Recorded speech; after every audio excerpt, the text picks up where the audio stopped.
all the cars have fired up and we will head around this 4-kilometre circuit. It'll be important to try and get some temperature in the tyres. The circuit is definitely a little bit damp because we do have quite a bit of dew and fog around, although I can see now blue sky starting to appear. There's a couple of slow-moving drivers further back. Here is a look at the grid then. Alex Lynn and Marcello by 0.025 of a second ahead of Kvyat and Sims, just half a tenth back. Very, very close to the front of the field. And then the second half expects to see Sven Muller moving up through the field, starting 15th, and Mitch Gilbert in 20th. Remember, we also have Felix Rosenqvist and Harry Tinknell further back. The top 22 runners separated by less than a second in the second fastest times. And that's quite important as well. Not something that really you can plan for. You just go out and do 2 fast laps. And your fastest lap, obviously, on the top of the timesheets will put you on the front for qualifying for race 1. But a bit more tricky to plan your position for this second race. And that is why, potentially, we have Alex Lynn ahead of Marcello, with Kvyat, Sims, Chiva, Durrani, Sorales, King, Auer and Bryant Messner in 10th.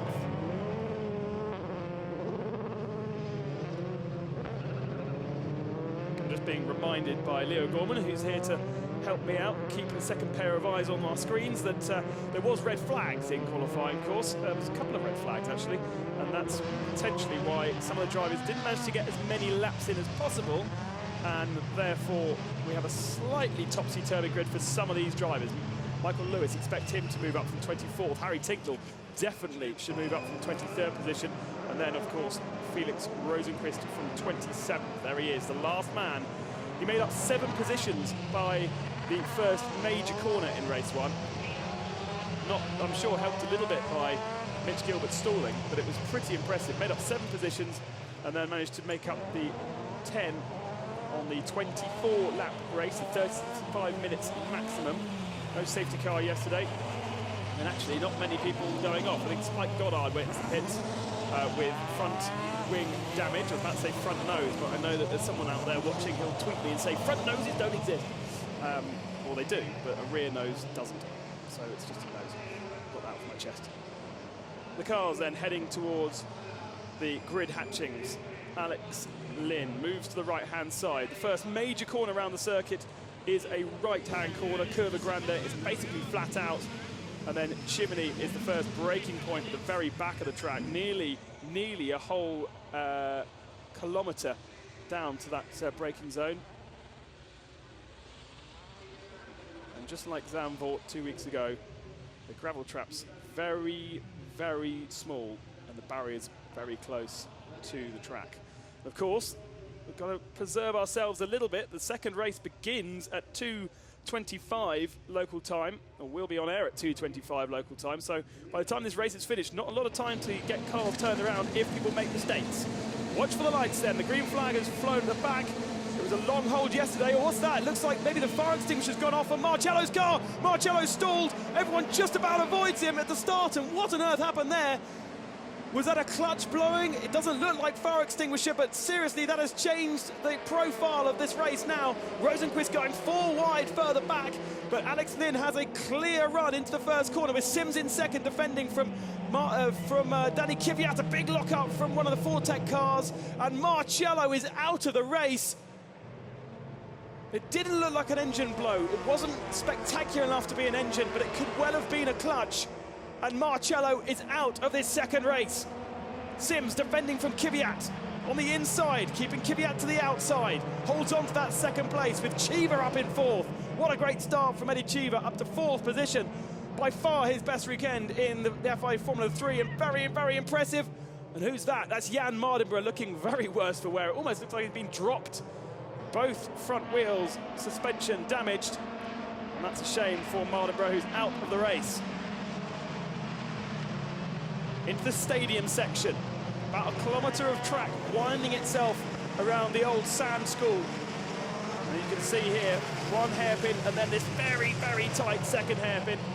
It's the cars come towards the line for the first time, I'll be able to tell you exactly where Rosenqvist is gone.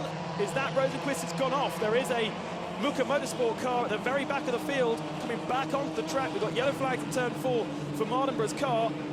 So over the line for lap 1 then. Lynn, Sims, Kvyat, Chiva, Durrani, Auer, Brian Messner up to 7th, Giovinazzi, Jordan King is in the pits. Felix Rosenqvist up to 17th position. That's good then. It wasn't Felix Rosenqvist that was off at the back of screen. We think it might have been Lewis. Now actually, I'm going to take that back. That looks to me like it could well be an engine. But a very well-controlled blow-up through the air restrictor. Marcello out of the race. And here's Jordan King. Now, has he made contact with someone? Let's have a quick look at the suspension. Car looks relatively straight. There's quite a few cars that haven't gone over the start-finishing line for race 1. In fact, are we under safety car? Because those cars look like they were going very slowly. I think we are. Yes, we are under safety car. We've lost King, who's in the pits. Mardenborough we've seen. Mitch Gilbert, Lucas Wolff, Rudersdorf. There's a lot of cars off somewhere, unless our timing screens have decided to pack up. Somewhere in Sector 2, we've lost a lot of cars. Quick look further back to see if we can see those like Lucas Wolff. Maybe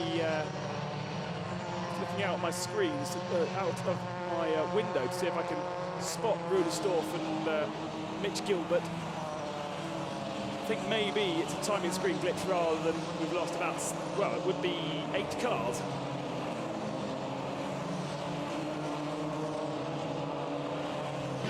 So Goddard goes through screen there. Roy Nazania. Actually, do you know what? I've got a feeling that we have lost about 8 cars somewhere. Getting myself all confused.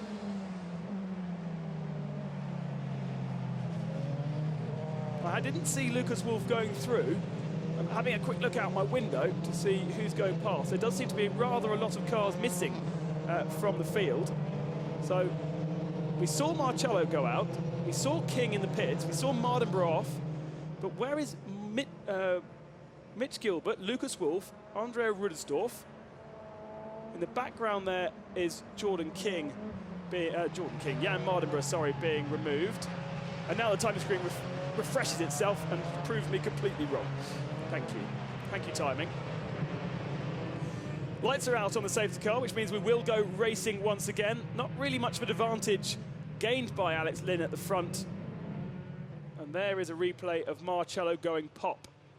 Wow, what drama. Now a real opportunity for Felix Rosenqvist.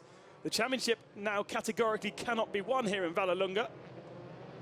And I wonder how long it takes to replace a Formula 3 engine. It's not going to be easy. There is Mardenborough. Heading back to the pits.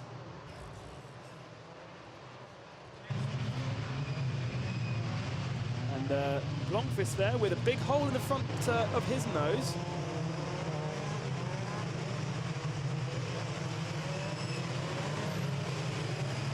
Get ready to go racing then. The safety car will pull in, and it'll be Alex Lynn who'll decide how fast and when to go. He does it just before the S's.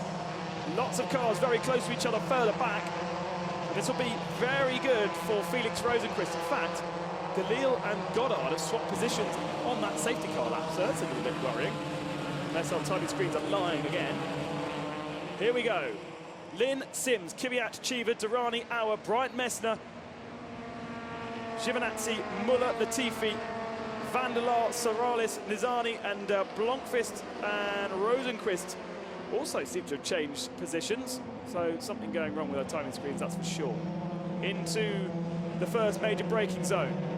Giovinazzi then, holding off Sven Muller for the moment. And in fact, I think Brian Messner has made up one position there. Here comes Kvyat, having a look down the inside of Sims. Can't make it stick. Side by side, though, between Auer and Durrani for 5th position. Auer trying to go all the way around the outside of Durrani. And now, once again, Kvyat has a look down the inside of Sims, who shuts the door on that 2nd position. all of that argument has allowed Lynn to check out. He's off and away.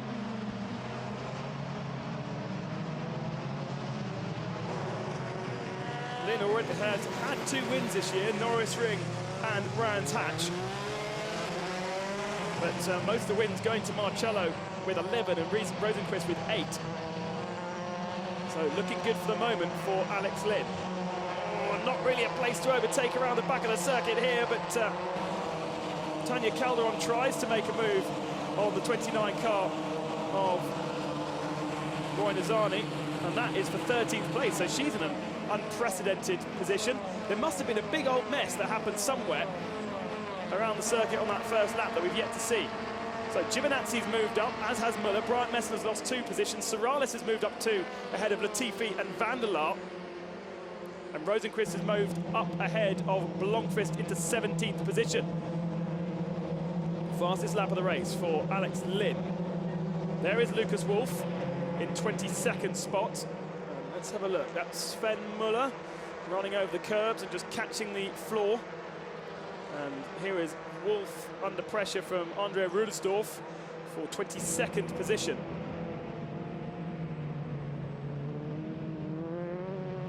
Lynn then heading away in the lead of the race.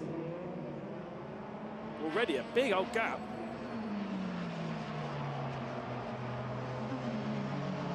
It was 1.8 seconds on the first lap, and Spike Goddard there just being caught losing a couple of spots. He was 16th, but I think he's been passed at least by Rosenqvist. And we look on the Prema Power pit wall. Mixed feelings then at Prema, surely. Here's Goddard on Blomqvist. So it's Tom Blomqvist going up the inside of Spike Goddard and forcing him wide. And that was easy for Rosenqvist to and Mitch Gilbert to follow through. 1.8 seconds was the gap after the last lap, and now it's 3.2. So Alexander Sims is really struggling in the first couple of laps of this race. Had probably better pace than Rafael Marcello in race 1, but here in this race is not got his car up to temperature quite yet. 3.2 in basically 2 laps is pretty unprecedented. Danny Kvyat in 3rd position, giving him some hassle, and Eddie Cheever as well. Felix Rosenqvist down the inside then of Sean Galil for 15th position. And once again, like we saw yesterday, Rosenqvist making this a very entertaining race to watch.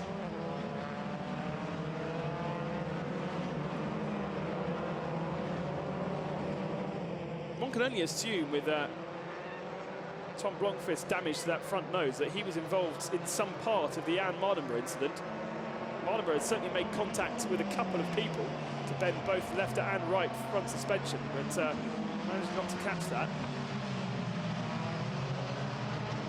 There's Anton Giovinazzi lying in 7th position, by far his best place, and probably also Double R's best position so far in this year's FIA European Championship, learning the Hankook tyres, very different characteristic construction to the Kumos that came before, and the Coopers that are used in the British Championship. Alex Lynn, again, fastest lap of the race, 29.3. What Sims got, 30.2, so he's still lost another second. Kvyat desperate to try and get past him. We've got a couple of cars under investigation for jumping the start. Spike Goddard is one of them. And the number 4 car is Jordan King, so that doesn't really matter, because he's already out of the race. Might get a penalty, I suppose, for the next race. Pipo Durrani, once again under pressure from Lucas Auer. Auer goes to the outside line. He's tried that before and it hasn't worked. And again, Durrani just gets on the brakes, or sits on the brakes a little bit later just to back up the field. This is the battle for 5th position. He's got Giovinazzi and Muller very interested just behind. Muller squirming all the way around the back of that yellow machine that we've seen getting in a lot of trouble this year. Giovinazzi and Sean Galil. But much, much better drive for Anton Giovinazzi.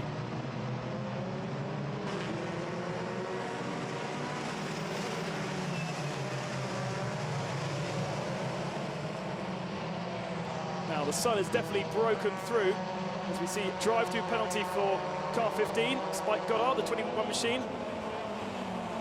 Drive-through penalty also for car 4 for the jump start, but he won't be able to take it because he's already in the pits. So Spike will relinquish that 21st position that he sits in. Good battle going on though for 5th position, giving Eddie Cheever a little bit of breathing space at the moment. As we say, Cheever has raced at this circuit before, side by side. As that, it's not Rosenqvist, so it is Rosenqvist going past Tanya Calderon. So that's up to 14th position then. And a nice move from Rosenqvist, but they're squabbling further ahead. And in fact, Auer has managed to get past Durrani, and now Durrani having to defend from Anton Giovinazzi. So that's a change for 5th position. And that's, well, that is the move of Felix Rosenqvist past Tanya Calderon. A pretty textbook move down the back of the circuit. And once again, I think he's got good rubber on him. Lucas Wolf in the pits. You can only assume he had a puncture. Now we look at the other Fortec car, Felix Sorales. He must have gone off because he's under pressure. Oh no, Nick Latifi is trying to find a way through. And John Bryant Messner has already made a way through. Oh no!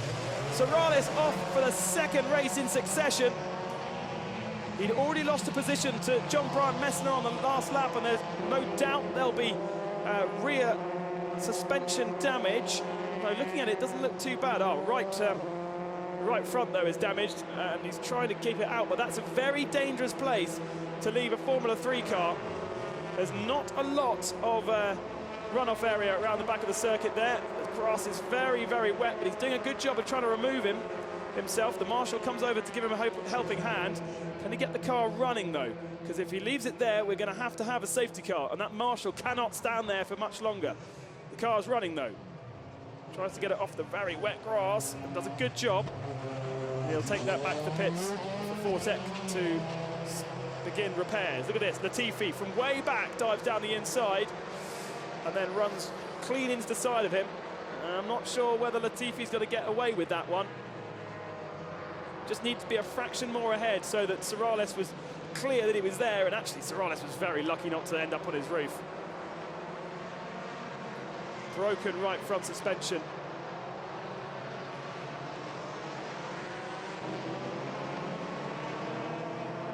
So lots of change then. Auer up to 5th position, Durrani down to 6th.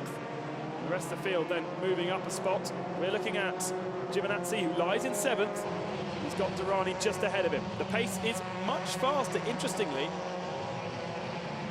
than even in qualifying. A 29.3 from Alex Lynn. This cold, damp air really helping these Formula 3 engines work. The track temperature now starting to build thanks to the sun that's come out. An incident between 2 and 11 under investigation. Sorales and Lynn? I'm not sure. I think we'll find that's 26 and 11. As our timing screens playing silly buggers with us again. Now we look at Rosenqvist down the inside, Latifi, who must be struggling with some sort of bent front suspension. You don't very rarely get away with a hit like that and don't damage your suspension. Rosenqvist then moves himself up into 11th spot. He's on course for a better result. And of course, 11th means 1 point because Kvyat doesn't score. Oh, and Lucas Wolf is off. Wolf is off in the wall. And that's round the back of the circuit, so there's and the safety car is out. I wonder if that's to recover Wolf's car. I'll tell you that Sorales is pitted. Oh, yes. Wolf has gone off directly in front of us. In the stadium section, he's clouted the wall. Left front suspension, and URD Sport have got some more work to do. Now, that's a very difficult place to recover a car, because in fact just behind where he's standing now is the rest of the circuit. So I think we might have a safety car for a couple of laps, and that destroys Lynn's 6-second advantage. And the gap between Rosenqvist and Lynn at the front of the field was 17 seconds. A safety car is really going to help Felix Rosenqvist get into the points, and he can reduce the gap once again. This championship is not over. It keeps throwing curveballs at us. And there once again, is Lucas Wolff, who had pitted for new tyres, locking that inside right and running out of road and straight into the wall.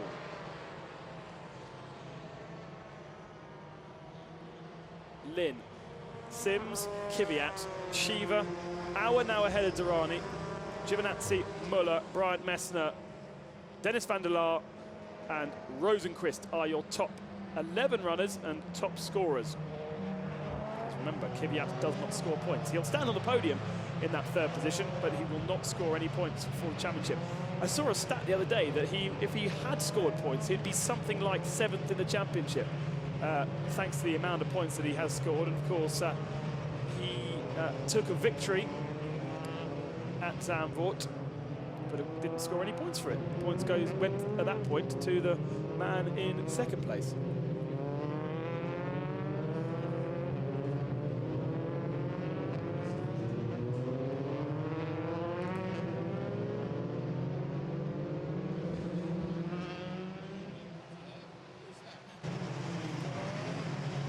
So, quite a few cars missing out the race. We've only got 22 runners now on circuit, with Spike Goddard the last of the runners, having done that drive-through penalty for jumping the start. And a bit of work to do for the teams, especially for Raffaele Marcello, the championship leader. If you've joined us late, is not racing any longer. It looks like his engine blew on the start.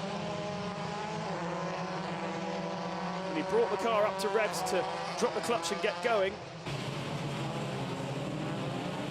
The engine went pop, a load of smoke, and that was that. Now we remember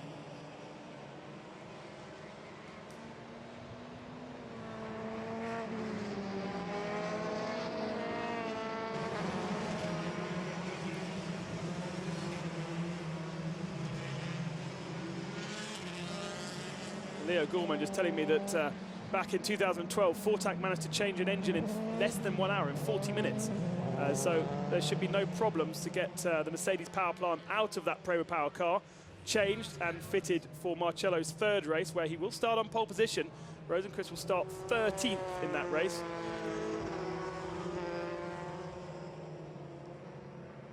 In fact, it's about where he is. Interestingly, though, the safety car must have come out just as he was making that move on Latifi, unless the timing screens have packed up again, haven't they? So obviously the timing screen doesn't work when the safety car's out, because he is ahead there of Nick Latifi and in 11th position. You can see that on screen. And Forza Lello, well, not in this race. Marcello already on the pit wall, out of the race. Comes from Maranello, so he's not a local driver particularly to this race. It's Eddie Cheever's home race. He is from and lives in Rome. And in fact, Michela Cerruti was another one that would have had her home race had she actually been racing here. Anton Giovinazzi is also Italian, but he doesn't live in Italy. He lives in Eastbourne. I don't know why you'd choose to live in Eastbourne. Right, safety car is, lights are out.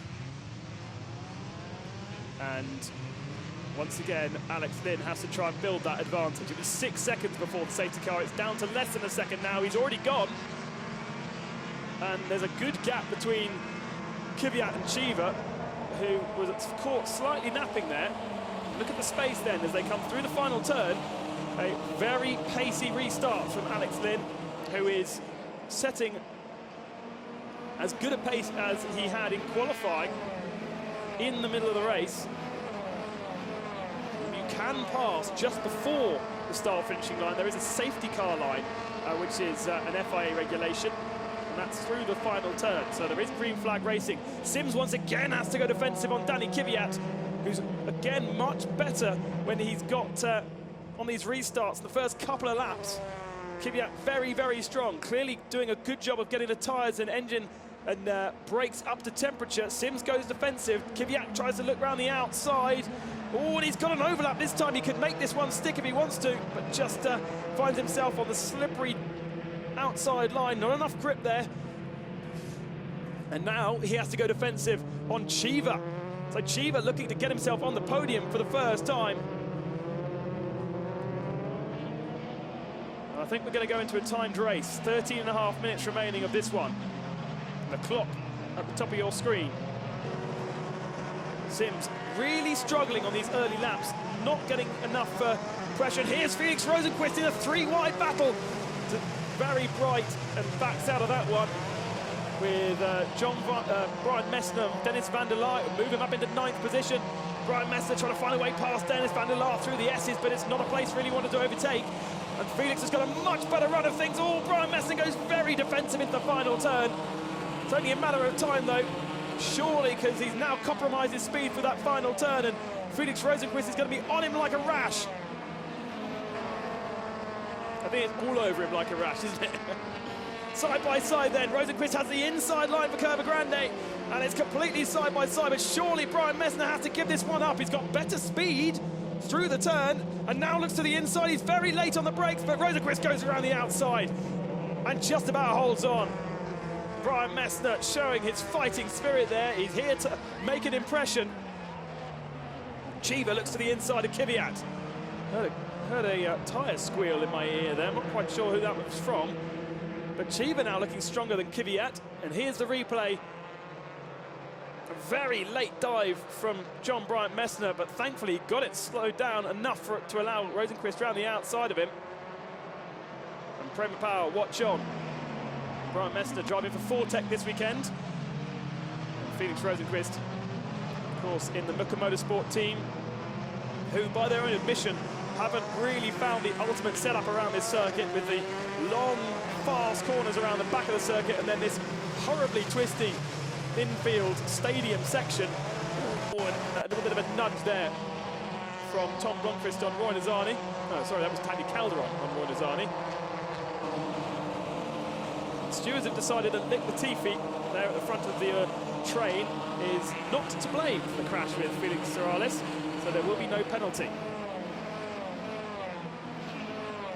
Sims, 2.1 seconds down from Lynn already. I wonder whether he's saved himself a couple of tyres for the third race, because he has not had the pace that he had yesterday whatsoever, unless he's changed something. Oh, and Felix Rosenqvist. No, sorry, that is Mitch Gilbert trying to find a way past Tanya Calderon and dipping two wheels onto the wet grass. Now Calderon runs a little bit wide. Gilbert needs to find a way past in the slipstream as they head towards this next corner. And Michael Lewis is going to be involved in that little scrap as well soon. Calderon runs a little bit wide. That's surely going to invite Gilbert down the inside. This is the battle for 15th position. Calderon is definitely slowing these two up. Lewis right on the tail. Interestingly though, Harry Tinknell has not made any progress. He's 18th spot. Now Michael Lewis trying to find a way past Gilbert, as Gilbert's been compromised speed-wise by Tanya's incredibly aggressive defensive work. It's a good run from Tanya Calderon, lying in 15th spot. And here is that replay again. Very aggressive defensive work. And as he came back onto the circuit, the rear wheel's still spinning, so laying a load of rubber. Found himself on the outside, tried to do the switchback move as Calderon ran a little bit wide, but somehow she managed to get enough momentum around the outside to continue to hold on to that 15th place. But surely, once again, she's going to be under pressure. Side by side. Oh, and this time just squeezing through Curva Grande. She gives him a little bit more room going into Chimney, and this time he has the inside line. Hopefully he doesn't run too wide through Chimney 2. He doesn't, holds on to the position, and that puts Mitch Gilbert up into 15th place. It'll be Michael Lewis next. So where is Felix Rosenqvist? He's up to 10th. He's got past John Brian Messner, but he's still behind Dennis van der Laar. Oh, and that was an aggressive move from Michael Lewis, but a nicely executed one without any contact between the two. And Michael wastes no time to get past. Now it's Harry Tinknell. Oh, and where's Tanya gone? Tanya just completely missing a braking point, and all of that effort for nothing. She's done well, she's blocked well, but now she's gone to the back of the field. Here is that pass again. She didn't give him a lot of room, did she, through the apex of Curva Grande, but unlike the lap before, she didn't squeeze him onto the grass. and Mitch Gilbert then had the inside line. And here is the move from Michael Lewis.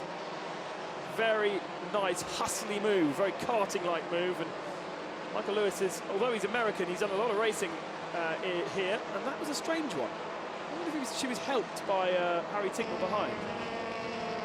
Didn't lock up, she sort of snatched a break and headed stage right. Very strange. Either way, from 15th, she's now dropped to 21st position.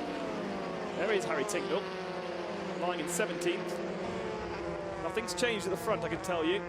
With Lynn leading Sims, Kvyat in third. Cheever still on his tail, though. There he is. And then Auer, Durrani. Still a good run from Giovinazzi with Sven Muller behind. And now it's Rosenqvist on Dennis van der Laar for 9th position and points for 8th. 7.5 minutes still to go. Has Felix Rosenqvist got the tyres in him?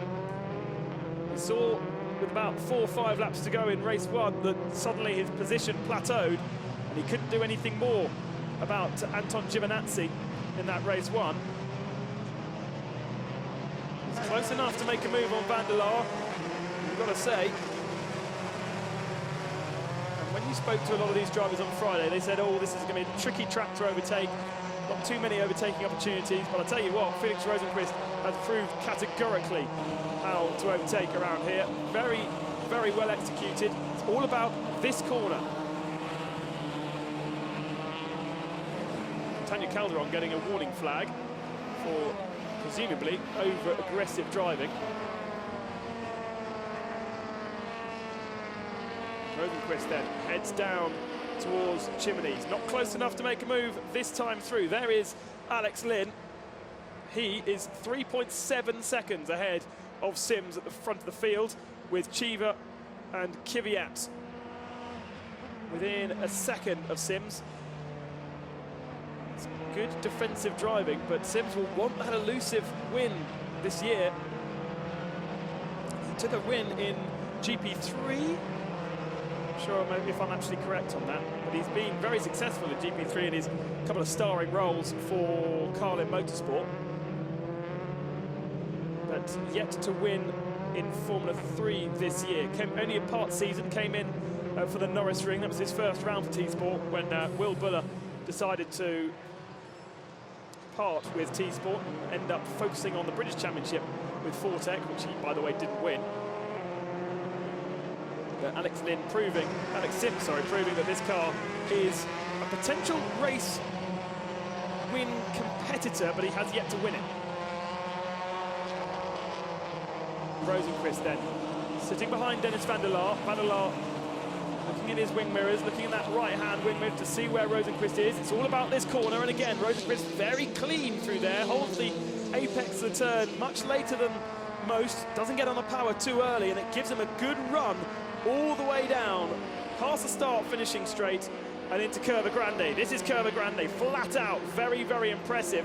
And now has the slipstream and a little bit of an overlap, but he's on the outside line of van der Laar. And van der Laar is one of those drivers that you just have to be a little bit cautious about.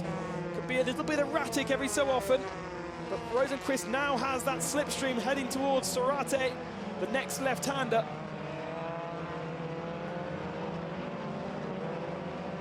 Again, now on the outside. Can't find a way through there. That, in fact, is Campignano. It's now Sorate in the next corner, and van der Laar is incredibly defensive. It's bringing Brian Messner back into play here, and Felix Rosenqvist needs to desperately get past Dennis van der Laar because he's losing bundles of time. Coming into the stadium section then, is it a pass round Semaforo? No, it's not. Can he jam it up the inside of this very tight hairpin here, though? It would be unwise to, I think. Saw what happened with Nick Latifi. Oh, but van der Laar has run a little bit wide. Don't want to be going side by side through the S's. And he's going to have to wait a couple more corners, but this pace is nowhere near as good as he can do. In fact, they lost a second in the second sector alone thanks to their defensive work. Much, much closer now, Rosenqvist, but not necessarily a perfect line to that final turn. And now he's back in the slipstream.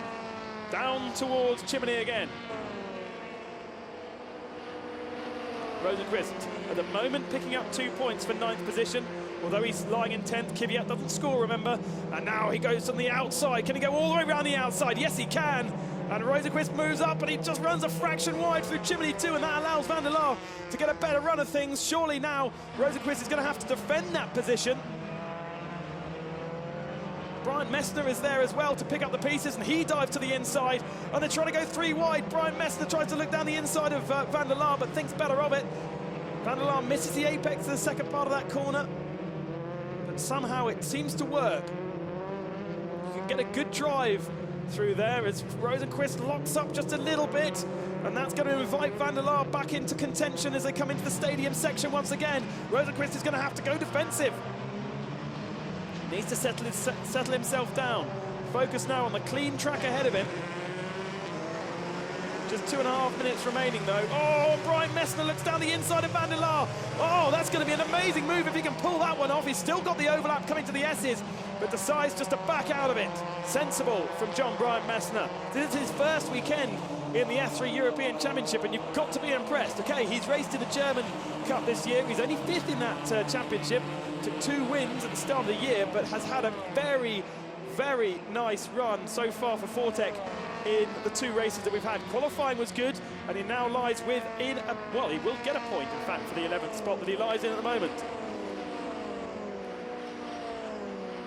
Rosenqvist picks up 4 points for the position that he sits in at the moment, side by side between Brian Messner and Van der Laar, and he gets past. So Brian Messner on to 2 championship points now. Whoa, Tom Blomqvist behind, losing the rear end, keeps the car facing in the right direction, but he's trying to find a way past Nick Latifi. Now Latifi's trying to find a way past Dennis Van der Laar. So Van der Laar's struggling at the end of this race. And it's side by side between Blomqvist. It's all going off in these last couple of laps. Latifi down the inside, breaks late and manages to make a way through, and Blomqvist follows him through. Van der Laar dropping like a stone out of the points. And yeah, I think his tyres might have said enough is enough. Always very interesting to find out who's running what tyres. We get 3 new sets for the weekend, but that includes qualifying. They can do all sorts of different combinations, so they can save all 4 and do a whole set, but you can also just put 1 tyre on or 2 tyres on for the side or the rear or the front, depending on the type of circuit. But this track really quite equal in terms of tyre wear. Understeer, oversteer, plenty of long, hard right-hand corners for the left side tyres, but also you need in the traction zones as well. This is the final lap. Alex Lynn has an advantage of 5.4 seconds over Alex Sims, with Durrani, with Cheever in 4th behind Kvyat, who will stand on the podium for that 3rd place, although he won't pick up the points. Our 2nd off Cheever. And Felix Rosenqvist just wasted 1 too many laps behind Sven Muller, behind Dennis Van der Laar, sorry. And here is a replay of the move further back. That's Dennis Van der Laar losing a position to Roy Nazani, in fact. So through the stadium section for the final time, Alex Lynn, a victor at Brands Hatch and at the Norris Ring. 2 victories to his name, is about to become 3. His first time racing here for Prema Power. He's tested over the winter around this Vallelunga circuit, but now he takes victory for Prema. One of the bitter disappointment for Marcello, but it's made bittersweet by Alex Lynn. Sims picks up 2nd position, and Kvyat will stand on the podium in 3rd, although Cheever will pick up mega points for 3rd place for Prema. In fact, it'll be Lynn, Cheever and our 1st, 3rd and 4th in terms of points. That is a pretty good result for Prema Power. We've just got to work out why their Mercedes engine went pop. It's very unlike engines in Formula 3 to have a problem. Dennis Van der Laar in the end dropping to 16th spot. Whoa, that was a bit of a flying move from Tanya Calderon. Block pass if I've ever seen one. And there was Blomqvist making a small error as well. that hole in the nose will just give him a draft up his leg rather than anything else. Blomqvist just missing out the points because Latifi will pick up the final point in 11th position. Well, you've got to say, at the front of the field, it wasn't particularly exciting between Lin, Sims and Kvyat and Chiva. Nothing really changed there, but behind them, Aura, Durrani and Giovinazzi having a good battle. And then what about Felix Rosenqvist from 27th up to 9th by the end, picking up points for 8, so 4 points, and reducing the gap now to 28.5 in the championship.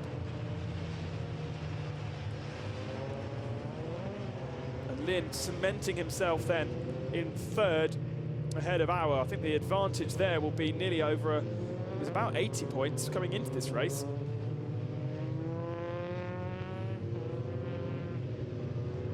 So a nice slow down lap for Alex Lin.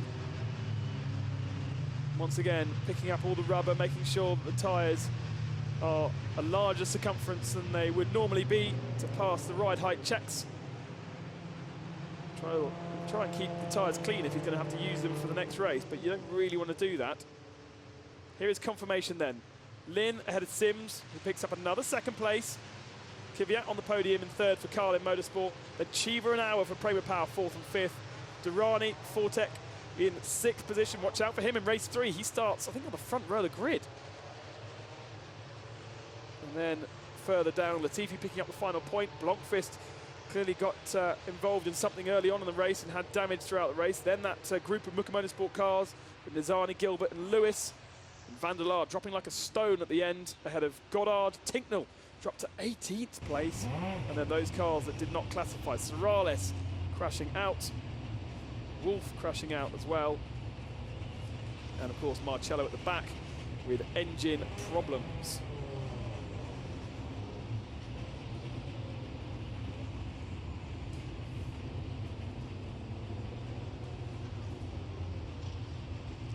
Rafael Marcello, in theory, will be on pole position for race 3 of the weekend, round 27 of the championship, which will start local time at 2:30. But Rosenqvist will start 13th. And he's made up good positions throughout the race. Well, he's made up 17 positions in race 1, and he's made up 19 positions in race 2. So he's done a lot of overtaking as Felix Rosenqvist. But there is Danny Kvyat. Probably slightly frustrated that he never managed to find a way past Alex Sims. He definitely had the pace. In all those different restarts, he was able to be faster than Sims. Sims, with his wily racecraft, was able to hold on. Alex Lin, though, will jump out the car victorious for the 3rd time this year.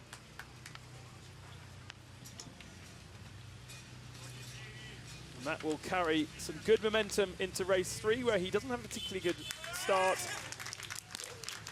You've got to say, he had the best car in race 2, no doubt about it. Prema really on top of it around here.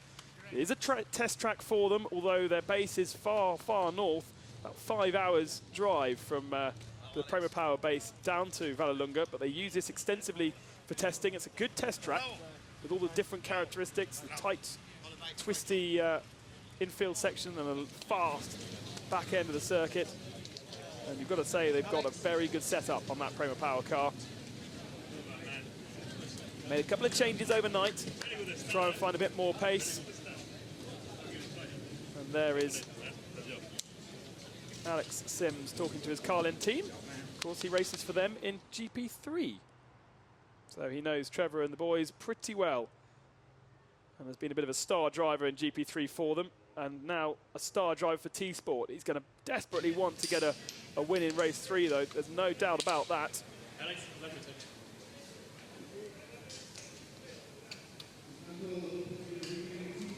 First thing to do, weigh the driver. And then the weight of the driver will be combined with the weight of the car, which will be taken later, and make sure that the car is overweight.